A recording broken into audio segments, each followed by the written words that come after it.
जे शक्य आहे त्याबद्दलची तुमची कल्पनाशक्ती वाढवा. ज्या वस्तूंची तुम्ही इच्छा करता तेव्हा तुम्ही प्रार्थना करता त्या तुम्हाला प्राप्त होतीलच असा विश्वास ठेवा आणि तुम्हाला त्या प्राप्त होतीलच. आम्ही सगळे जन्मतः श्रीमंत आहोत. आम्ही श्रीमंत आहोत कारण आम्हाला जन्मताच अद्भुत अशी बुद्धी प्राप्त झाली आहे. आम्हा प्रत्येकाकडे 18 महापद्म मेंदू पेशींच्या रूपात एक आदर्श कार्यक्षम यंत्रणा सुसज्ज असते. तिला फक्त योग्य दिशा हवी असते. आपल्या मनाचा वापर करण्यासाठी आपल्याला कुठे जायचे आहे, आपल्याला काय साधायचे आहे हे फक्त या यंत्रणेला सांगावे लागते. आपल्याला काय हवे आहे हे वास्तवात माहीत असेल तर आपले मन जिथे आपण आहोत तिथून आपल्याला जिथे पोहोचायचे आहे तिथे अचूक घेऊन जाते. आपली मानसिक शक्ती प्रत्यक्षात पडताळून पाहायची असेल तर हा प्रश्न स्वतःला विचारा. मला 5 वर्षांपूर्वी काय हवे होते? जर 5 वर्षांपूर्वी जे तुम्हाला हवे होते त्याबद्दल तुमच्या मनात स्पष्टपणा असेल तर हे शक्य आहे की ते आज तुम्हाला प्राप्त झाले आहे. ते तुम्हाला कसे मिळाले? तुमच्या बुद्धीने ते तुम्हाला प्राप्त करून दिले आहे. तुम्हाला काय हवे आहे हे जर तुम्हाला खात्रीने माहीत असेल तर ते तुम्हाला मिळू शकते. तर मग विचारा स्वतःला, मला खरेच काय हवे आहे? तुम्हाला माहीत आहे का? जर उत्तराबद्दल तुमच्या मनात स्पष्टता नसेल तर ते तुम्हाला कसे प्राप्त होईल? आपल्या इच्छांबद्दल आपल्याला खूप स्पष्ट कल्पना नसते. हीच तर खरी अडचण आहे. मॅड मासिकातले आमचे आवडते विनोदी पात्र अल्फ्रेड ई न्यूमन काय म्हणते पहा. बहुतेकांना ही जाणीव नसते की त्यांना काय हवे आहे, पण त्यांना ते मिळाले नाही याची खात्री असते. यावरून आम्हाला एक शेतकरी व विमानचालकाची गोष्ट आठवते. 1920 सालच्या सुरुवातीला शेतावरून करमणुकीसाठी विमानाच्या फेऱ्या मारण्याची पद्धत आली होती. मिडवेस्टर्नमधल्या जत्रेत हा विमानचालक आपले विमान उडवत असे. तो महायुद्धाच्या काळात विमान उडवायला शिकला होता आणि आता शेतावरून विमानाच्या फेऱ्या करून आपला चरितार्थ चालवत असे. प्रत्येक फेरीला $1 असा त्याचा दर होता. एक शेतकरी त्याच्याकडे आला आणि म्हणाला, मला विमानाची फेरी करायची आहे, पण मला $1 द्यायचा नाही. त्याबद्दल आपण काय करू शकता? विमानचालकाने 1 मिनिट विचार केला आणि म्हणाला, जर तू गप्प राहिलास तर मी तुला फुकट फेरी करवून आणेन. तू ओरडणार नाहीस किंवा चकार शब्दही बोलणार नाहीस किंवा डोकावून पाहणार नाहीस तर मी तुला फुकट फिरवून आणेन. पण तू थोडा जरी आवाज केलास तर $10 द्यावे लागतील. ठीक आहे? शेतकऱ्याने 1 मिनिट विचार केला आणि म्हणाला, ठीक आहे, माझे ओठ शिवलेले आहेत, पण माझ्या पत्नीला पण जायचे आहे. तिला पण ही सवलत मिळेल का? नक्की, चालकाने म्हटले, पण तिने एक शब्द जरी काढला तरी तिला देखील $10 भरावे लागतील. शेतकरी म्हणाला, आमचे दोघांचे ओठ शिवलेले आहेत. असं म्हणून ते फेरीसाठी निघाले. 20 फुटांवर गेल्यावर चालकाने विमान उलटे केले आणि वेग वाढवला. मग त्याने विमानाला उजव्या बाजूला पलटी दिली, सरळ गेला आणि मग डाव्या बाजूला पलटी दिली. मग इंग्रजी 8च्या आकड्यात विमान फिरविले. या वेळेपर्यंत विमानाने पूर्ण गती पकडली होती. त्याने विमानाचे नाक वर ठेवले आणि ते वेगाने ताण सुटल्यासारखे खाली येऊ लागले आणि जेव्हा जमिनीपासून 25 फुटांवर आले तेव्हा चालकाने वेग नियंत्रित करून ते व्यवस्थित जमिनीवर उतरवले. चालक शेतकऱ्याकडे वळून म्हणाला, हे अतिशय आश्चर्यकारक आहे. तू थोडाही आवाज केला नाहीस. माझा विश्वास बसत नाही. तुला एकदाही काही म्हणावंसं वाटलं नाही? शेतकऱ्याने थोडा विचार केला आणि मान हलवली. होय, तो म्हणाला, जेव्हा त्याची पत्नी विमानाबाहेर पडली तेव्हा. आता या माणसाला आपल्याला काय हवे आहे हे खात्रीने माहीत होते. त्याच्या मनात त्याबद्दल स्पष्टता होती. अर्थातच आणीबाणीत तोंड बंद करून बसायला आम्ही सांगणार नाही. आम्ही फक्त विनोदाने सांगितले की जे मनाला हवे असते तेच मिळते. मनशक्तीचा कसा उपयोग करायचा? आपल्याला माहीत आहे की मानवी मनाचे 2 मूलभूत भाग असतात, सुप्त मन आणि जागृत मन. आम्हाला बरेचदा हे कळत नाही की जेव्हा जागृत मन सगळे निर्णय घेते तेव्हा सुप्त मन सगळ्या सुविधा पुरविते. चेतन मन ठरवते काय हवे आणि अचेतन मन ठरवते कसे मिळवावे. असेही म्हणता येईल की आम्ही जे काही मिळविण्याची अपेक्षा करतो ते आम्हा सर्वांना जीवनातून मिळते. आम्ही जर आमच्या जागृत मनाला काय दिलं नाही तर सुप्त मन मुक्त संचार करते आणि कसे याबद्दल कधीच चिंता करीत नाही. उत्तम विचार उत्तम परिणामांना आकर्षित करतात. सामान्य विचार सामान्य परिणामांना आकर्षित करतात. आपणा प्रत्येकाकडे अद्भुत मानसिक साधनसामग्री उपलब्ध असते. शालेय शिक्षण प्रणाली आपल्याला मेंदूचा उपयोग करायला शिकविते. म्हणजे ती आम्हाला कार्यसूची बनवायला आणि तिला क्रमानुसार पूर्ण करायला शिकविते. पण ती आमच्या मनापर्यंत क्वचितच पोहोचू शकते. बुद्धीला विचार करता येतो आणि वाटेल तिथे जाता येते. तुम्ही कुठे आहात आणि तुम्हाला कुठं जायचं आहे या दोहोंचा विचार बुद्धी करू शकते. आम्ही निर्णय घेतला होता की केव्हा तरी आम्ही मोठ्या प्रमाणात श्रोत्यांशी संवाद साधू. तुमच्यासारख्या लोकांसाठी जे आमच्या विचारांची कदर करतात त्यांच्यासाठी बेस्ट सेलिंग पुस्तके सादर करू.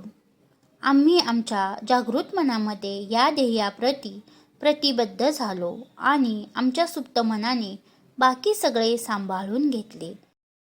त्याचाच एक परिणाम म्हणजे हे पुस्तक. जसे की आम्ही म्हटले, तुम्ही ज्याची अपेक्षा करता ते तुम्हाला मिळते. फक्त प्रश्न हा आहे की तुम्हाला काय हवे आणि तुम्ही स्वतःकडून काय अपेक्षा करता. सक्रियतेने निर्णय घेणे. आपल्या बुद्धीच्या उपयोगाविषयी उत्साह वाढविणारी गोष्ट अशी आहे की आपल्या भीतीमुळे समोर येणाऱ्या सगळ्या सबबींना शॉर्ट सर्किट करता येऊ शकते. त्या नाहीशा करता येतात. जेव्हा आपण आपल्या बुद्धीचा उपयोग कल्पकतेने आणि विधायकतेने करतो तेव्हा आम्ही काय केले नाही, काय बोललो नाही, कुठे गेलो नाही याने काही फरक पडत नाही. तर आपल्या जागृत मनाला आम्हाला काय करायला हवे हे सतत सांगत राहणे हेच महत्त्वाचे आहे. तुम्हाला किती उंच जायला आवडेल? तुम्हाला कुठे असायला आवडेल? तुम्हाला काय हवे असायला आवडेल? तुम्हाला कुणाला भेटायला आवडेल? रशियन लोकांनी जेव्हा स्पुटनिक अंतराळात पाठवले तेव्हा आम्ही घाबरलो होतो. पण जॉन एफ केनेडींनी जाणीवपूर्वक एक निर्णय घेतला. त्यांनी म्हटलं की 10 वर्षांच्या आत आम्ही चंद्रावर मानव पाठवू. आम्ही 8 वर्षे 2 महिन्यातच हे साध्य केले. अल्फ्रेड लॉर्ड व्हाईटहेडने म्हटल्याप्रमाणे याचे कारण हे आहे की भव्य स्वप्ने पाहणाऱ्या व्यक्तींची स्वप्ने निव्वळ पूर्णच होत नाहीत तर ती नेहमीच दिव्यत्वाला पोहोचतात. सर्वांना वाटले होते की क्रिसलर कार कंपनीचे दिवाळे वाजणार. पण तिचे CEO ली आयाकोका म्हणाले, क्रिसलर सर्वात मोठी आणि सर्वोत्तम कंपनी होणार आहे. आता ते अमेरिकेचे हिरो आहेत. आज अख्ख्या अमेरिकन गाड्यांच्या विक्रीच्या 60% केवळ क्रिसलरमध्ये तयार होणाऱ्या गाड्यांचे आहेत.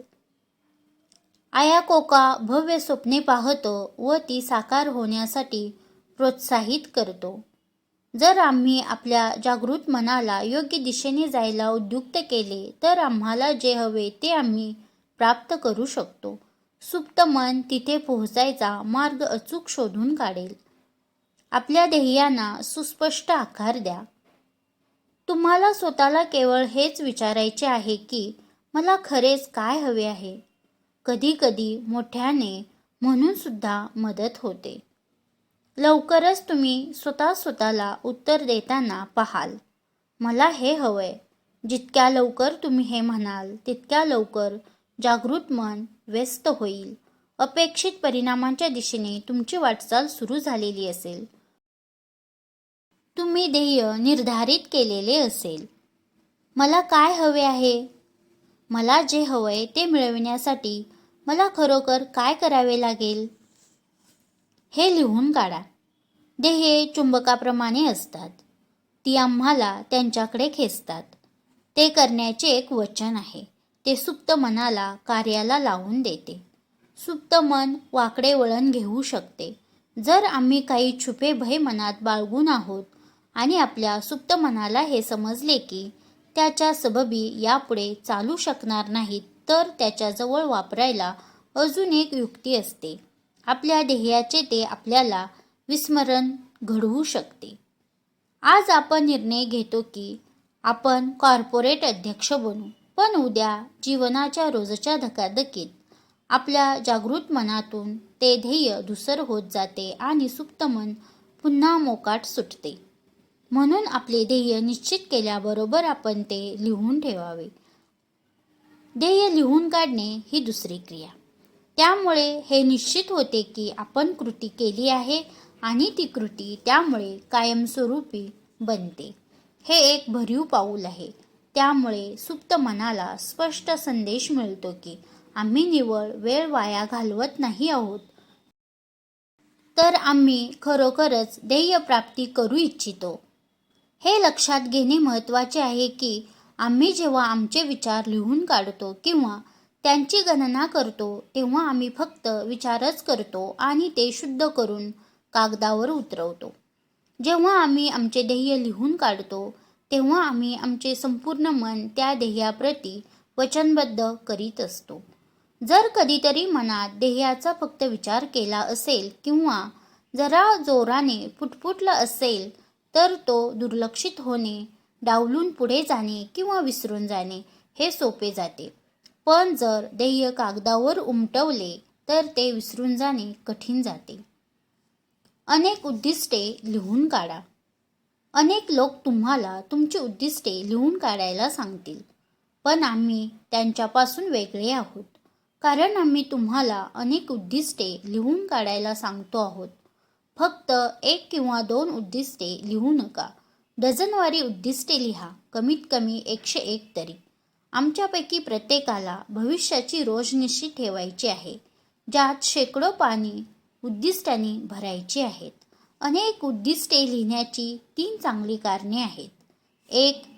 पहिले कारण असे आहे की वेगवेगळ्या उद्दिष्टांची पूर्ती होण्यासाठी वेगवेगळा निर्धारित वेळ लागतो. कोंबडीच्या अंड्यातून पिल्लू बाहेर यायला 21 दिवस लागतात. मानवी गर्भाला 9 महिने आणि हत्तीला 2 वर्षे. उद्दिष्टे अशीच असतात. काही लवकर साध्य होतात तर काहींना अनेक वर्षे लागतात. 1974 मध्ये जेव्हा मार्कने आपली उद्दिष्टे लिहायला सुरुवात केली तेव्हा आपला स्वतःचा टीव्ही शो असावा असे लिहिले होते. आता एका नुकत्याच दिवाळखोर झालेल्या माणसासाठी हे उद्दिष्ट म्हणजे अविचारी कृत्यच म्हणावे लागेल. अर्ध्या तासाचा शो तयार करण्यासाठी कमीत कमी $10,000 आवश्यकता असते. त्याचे प्रसारण होणे ही तर पुढची गोष्ट झाली. पण उद्दिष्ट लिहून काढण्याबद्दल एक चांगली गोष्ट अशी आहे की आपण आपल्याला हवे ते काहीही लिहू शकतो. यानंतर तब्बल 9 वर्षांनंतर मार्कला HBO टीव्हीकडून त्याचा पहिला टीव्ही शो करण्याबद्दल विचारणा करण्यात आली. जेव्हा त्याला विचारायला अधिकाऱ्याचा फोन आला तेव्हा मार्क म्हणाला, मी तुमच्या बोलावण्याची वाटच पाहत होतो. अधिकारी हसला आणि म्हणाला, तुम्हाला कसं कळलं की मी तुम्हाला बोलावणार होतो? मार्क उत्तरला, कारण मी ते 9 वर्षांपूर्वीच लिहून ठेवलं होतं. या उद्दिष्टाला पूर्ण व्हायला बराच काळ जावा लागला. काहींना मात्र थोडेच दिवस लागतात. आम्हाला अशा अनेक उद्दिष्टांची आवश्यकता असते ज्यांपैकी काही नेहमी फलद्रूप होत जातील. दुसऱ्या शब्दात सांगायचे असेल तर असे सांगता येईल की ब्रह्मांडाचा आपला स्वतःचा असा एक दृष्टिकोन असतो. ब्रह्मांड जे काही पाहते ते त्याला मिळते. रिचर्ड ॲटनबरोने गांधी सिनेमाची कल्पना करून लिहून ठेवली होती, जी तब्बल 20 वर्षांनंतर प्रत्यक्षात आली. त्यांनी त्यांचे उद्दिष्ट ठरविले आणि लगेच ते अंमलात आणायला तयारही होते. पण ब्रह्मांड तयार नव्हते. लोकांना या महान भारतीय नेत्यावर काढलेला सिनेमा स्वीकारायला 20 वर्षे द्यावी लागली. जेव्हा ब्रह्मांड अंततः तयार झाले तेव्हा सगळे काही आपल्या जागेवर चपखल जाऊन बसले. बेन किंग्सले गांधीजींची भूमिका करायला तयार होता. जेव्हा ॲटनबरोनी सिनेमाची कल्पना केली तेव्हा बेन केवळ एक पोरसवदा तरुण होता. पैशांची व्यवस्था, मार्केटिंग आणि वितरण सगळे व्यवस्थित तयार होते आणि अशा तऱ्हेने सगळे पार पडले. अनेक उद्दिष्टे ठेवल्यामुळे आम्ही ब्रह्मांडाला आमच्या दृष्टिकोनाप्रमाणे अनुरूप होण्यासाठी भरपूर अवधी देतो. 2. अनेक उद्दिष्टे लिहिण्याचे दुसरे कारण असे की जेव्हा आम्ही उद्दिष्टांपर्यंत पोहोचतो तेव्हा आमच्यासाठी त्यातली शक्ती आणि महत्त्व नाहीसे होते. आमच्यासमोर जर दुसरे एखादे उद्दिष्ट साध्य करण्यासाठी नसेल तर पहिले उद्दिष्ट प्राप्त केल्यावर आम्हाला सौम्य किंवा गंभीर निराशेचा झटका येऊ शकतो. तुम्हाला नवीन नोकरी हवी असे उद्दिष्ट जर तुम्ही लिहिले होते आणि ती तुम्हाला मिळाली तर हे उद्दिष्ट निरर्थक ठरते.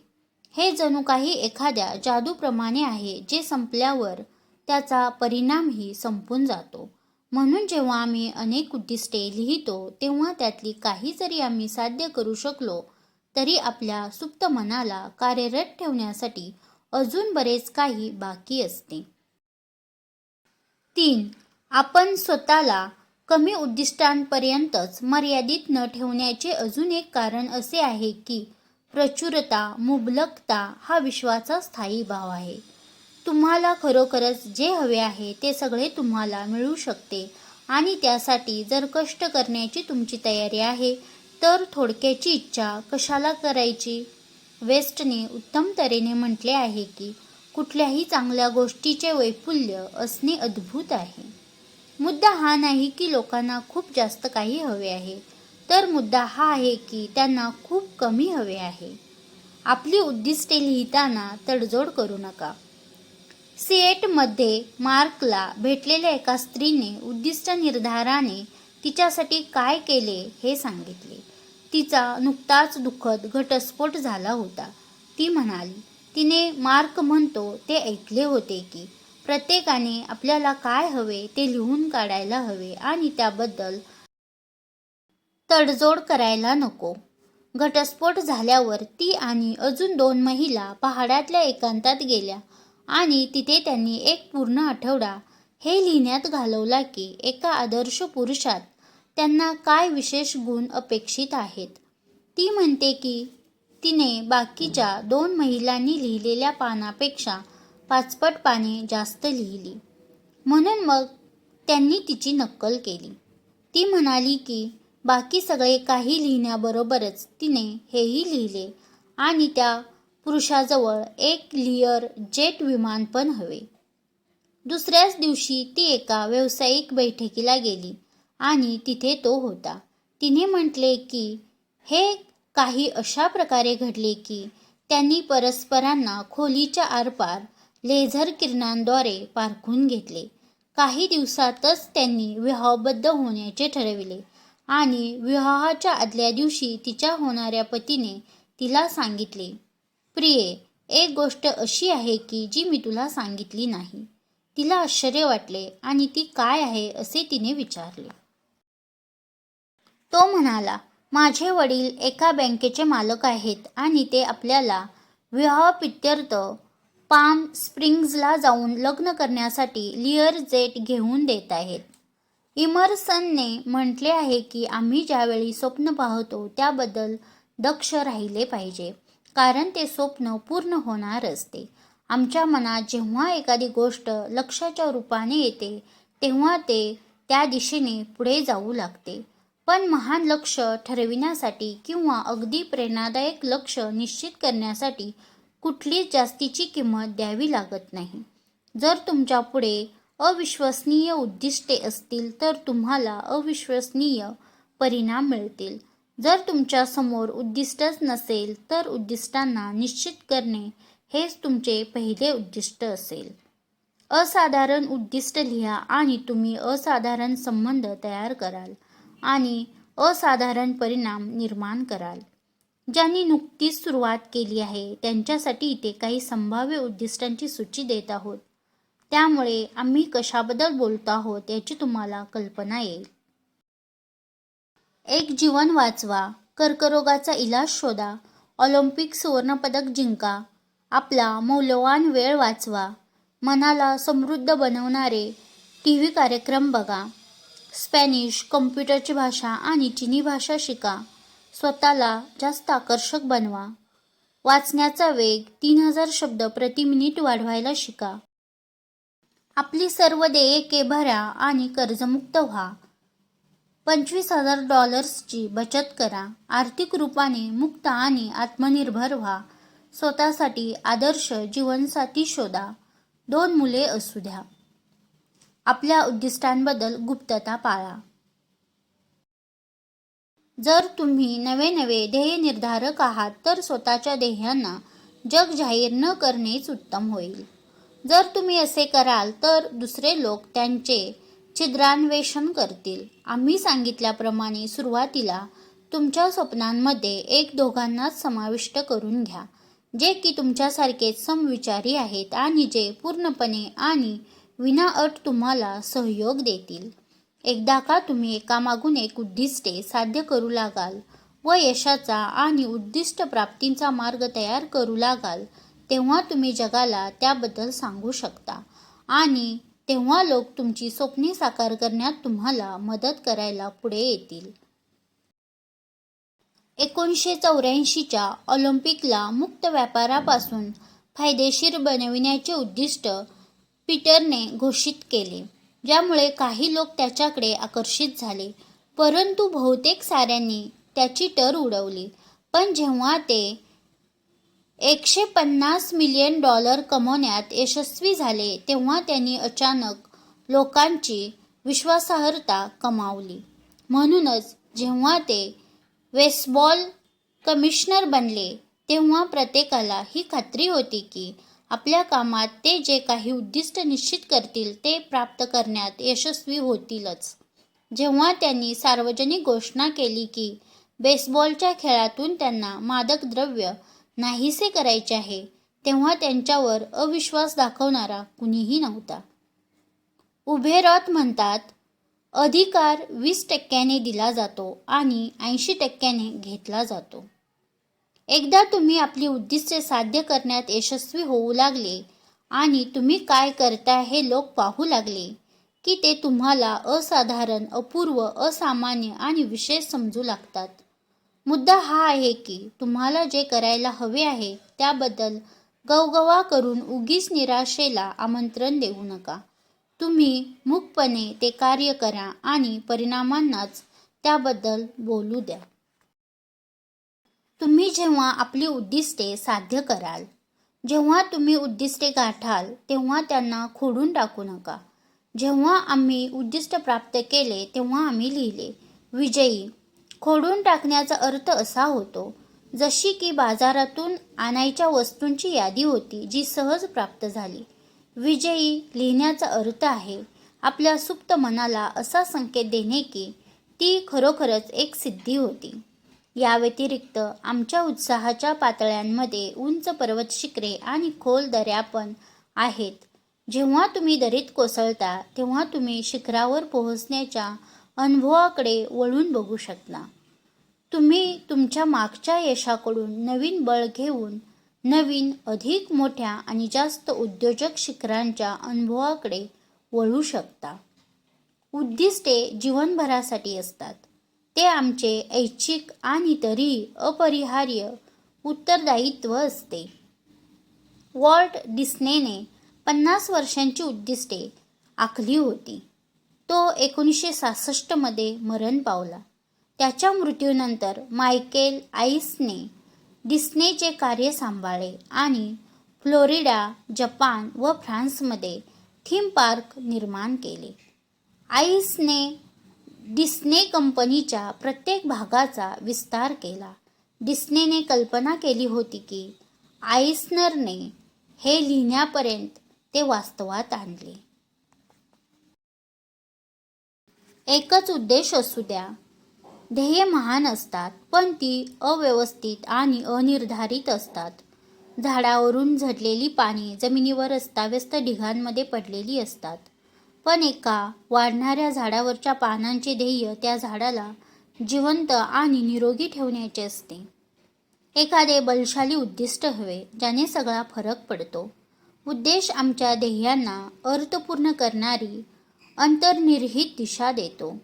आमच्या समोर शेकडो ध्येये असतील, ज्यांपैकी काही आम्ही सतत प्राप्त करीत असतो. पण आमच्या जीवनाचा असा एक उद्देश असायला हवा, ज्यावर कार्य करताना आमचे सारे आयुष्यच कारणी लागावे. जीवनाचे सार आम्ही काय झालो आहोत हे नसून आम्हाला काय व्हायचे आहे हे आहे. उद्देश बहुतेक वेळा आध्यात्मिक स्वरूपाचे असतात. याचे उत्तम उदाहरण ख्रिस्त आहे. त्याचा आध्यात्मिक उद्देश साधा होता. मी आलो आहे जेणेकरून तुम्हाला जीवन मिळावे आणि ते तुम्हाला विपुलतेने प्राप्त व्हावे. ज्याप्रमाणे आम्ही महानायकांच्या जीवनगाथा आणि आत्मचरित्रांमध्ये वाचले आहे की त्यांची उद्दिष्टे स्वयंघोषित होती. डिस्नेचे उद्दिष्ट लोकांना आनंदी करणे, डॉक्टर आर. बंकमिस्टर फुलरचे उद्दिष्ट पृथ्वीरूपी अंतरिक्षयानात मानवतेचे सर्वसमावेशी कल्याण, हेनरी फोर्डचे उद्दिष्ट भरपूर प्रमाणात उत्पादन, भरपूर वितरण आणि गाड्यांची भरपूर विक्री. एक उद्दिष्ट मानवतावादी असू शकते. ॲटलांटा, जॉर्जिया येथील लाईफ कायरोप्रॅक्टिक कॉलेजमध्ये स्थानक समारंभात मार्क आरंभीचा वक्ता म्हणून गेला होता. तेथे त्याला सर्वात मोठ्या वयात डॉक्टर झालेली स्त्री भेटली. तिचे वय 72 होते. त्याने तिला मिठी मारली, चुंबन घेतले आणि म्हणाला, डॉक्टर, या मेडिकल स्कूलमध्ये यायच्या आधी तुम्ही काय करीत होता? 65 वर्षेपर्यंत मी नन होते आणि तिथे 65 वर्षांनंतर निवृत्ती घेणे अनिवार्य होते. पण मग त्याने विचारले, पुढची 7 वर्षे डॉक्टर होण्यात घालवण्याचा निर्णय का बरं घेतला? तिने नम्रपणे उत्तर दिले, कारण माझं कार्य संपलं नव्हतं. माझे उद्दिष्ट सेवा करणे हेच होय. ती आता रोज 150 रुग्णांवर इलाज करते. आम्हाला सर्वांना एक उद्देश हवा असतो आणि आम्ही तो लिहून काढायला हवा, म्हणजे त्याबद्दल आमच्या मनात स्पष्टपणा असतो. आपल्याजवळ जर असा एखादा उद्देश नसेल तर आपला पहिला उद्देश एक उद्देश ठरवणे हाच आहे. आमचा पण एक उद्देश आहे. तो उद्देश आहे जास्तीत जास्त लोकांना शक्ती देणे, शिक्षित करणे, त्यांचे मनोरंजन करणे, त्यांना प्रबुद्ध करणे आणि हे करीत असताना स्वतःची वैयक्तिक एकात्मता किंवा स्वातंत्र्य अबाधित ठेवणे.